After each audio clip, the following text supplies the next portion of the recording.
Le pourcentage, le taux des risques des pauvretés, on arrondit en général à 15% de la population. Et cela se réfère à... C'est un problème d'égalité, c'est un problème de justice.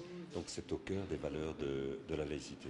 Donc le Centre d'action laïque et le Centre régional de libre examen de Bruxelles ont souhaité, dans le cadre d'une quinzaine de l'égalité et de la diversité, et aussi à la fin de cette année européenne de lutte contre la pauvreté, de dire que oui, les laïcs sont aussi là pour relever le défi de la lutte contre la pauvreté et l'exclusion sociale. Voilà, j'étais de ceux qui pensaient que l'emploi allait préserver les gens de la pauvreté, et bien je me suis trompé.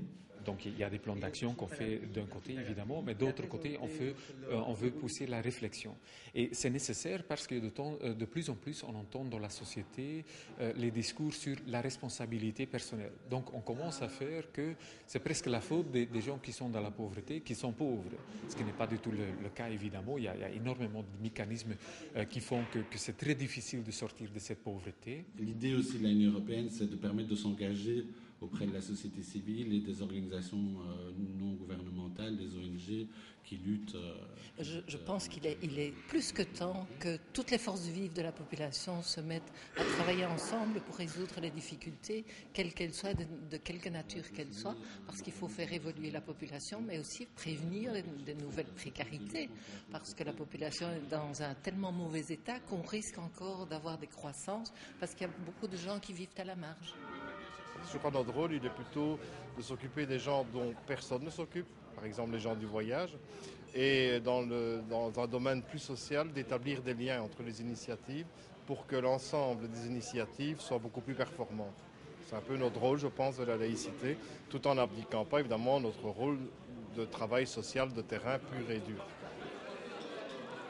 La laïcité, c'est quoi? C'est la séparation de l'État avec toutes les formes de groupes de pression. Les églises, mais aussi les groupes de pression économique, d'une manière générale. C'est une belle idée quand même qui rejoint l'idée de solidarité. Deuxièmement, c'est une éthique personnelle sans transcendance, c'est-à-dire le bonheur ici, maintenant, avec les autres, avec l'idéal de fraternité. Si on prend les grands fondamentaux de la laïcité, on rejoint la solidarité.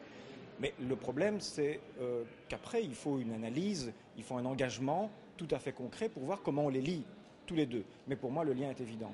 Et enfin aussi, donc, dynamiser la solidarité entre les générations. Oui, je crois que c'est très significatif d'une nouvelle approche de la laïcité qui ne soit pas confinée dans les questions traditionnelles de séparation de l'Église et de l'État. Je rappelle le combat pour la séparation de l'Église et de l'État à sa valeur, il est parfaitement légitime.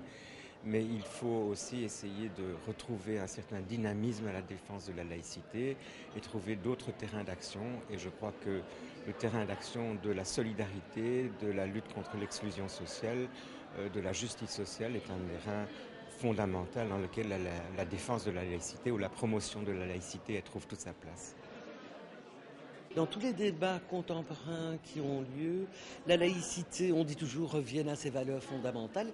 Oui, ils reviennent, mais en voyant comment les traduire ici et maintenant, aujourd'hui, comment est-ce que concrètement cette assistance morale avec un grand A et un grand M dont nous sommes chargés, comment est-ce qu'on la traduit vis-à-vis des populations? Et moi je suis certaine d'ailleurs que la campagne ne se terminera pas le 31 décembre et que ça nous a donné un élan pour mieux redéfinir ce lien entre solidarité et laïcité par exemple.